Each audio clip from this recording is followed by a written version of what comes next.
നമ്മൾ കഴിക്കണ ഓരോ ഭക്ഷണവും നമ്മളത് റെസ്പെക്റ്റ് ചെയ്യണം. ഫുഡിനെ നമ്മൾ എന്നും റെസ്പെക്റ്റ് ചെയ്യണമെന്ന് നമ്മുടെ കുഞ്ഞു മക്കളോട് പഠിപ്പിക്കണം. കാരണം എന്താണെന്ന് വെച്ച് കഴിഞ്ഞാൽ ഓരോ ഫുഡും നമ്മൾ എത്രയോ പേര് കഴിക്കുമ്പോൾ എത്രയോ ഫുഡ് വേസ്റ്റ് ആക്കുന്നുണ്ട് അല്ലേ. അപ്പോൾ നമുക്ക് ആവശ്യമുള്ളത് മാത്രം എടുത്ത് കഴിക്കാൻ നമ്മൾ കുഞ്ഞു മക്കളെ പഠിപ്പിക്കണം. കാരണം എത്രയോ പേര് ഒരു നേരത്തെ ഫുഡില്ലാണ്ട് കഷ്ടപ്പെടുന്ന എത്രയോ പേരുണ്ട്.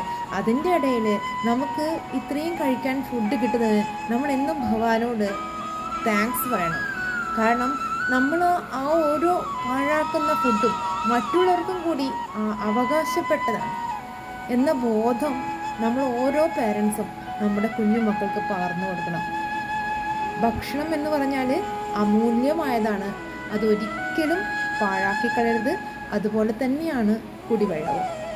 ഈ ഒരു പാഠം എല്ലാ പേരൻസും നിങ്ങൾ എന്തൊക്കെയാണോ നിങ്ങളുടെ മക്കളെ പഠിപ്പിക്കുന്നത് അതിൻ്റെ കൂടെ ഈ ഒരു കാര്യം കൃത്യമായിട്ട് പറയുക, പഠിപ്പിക്കുക. അപ്പോൾ എന്താ വെച്ചാൽ മക്കൾ ഒരിക്കലും ഫുഡിൻ്റെ ആ ഒരു കളയാനുള്ള ടെൻഡൻസി അവർക്ക് ഉണ്ടാവില്ല. ഓരോ ഫുഡും അമൂല്യമാണ്. അത് നമ്മുടെ ആവശ്യത്തിന് മാത്രമേ യൂസ് ചെയ്യാൻ പാടുള്ള ഒരു ബോധം എല്ലാ മക്കൾക്കും ഉണ്ടാകട്ടെ.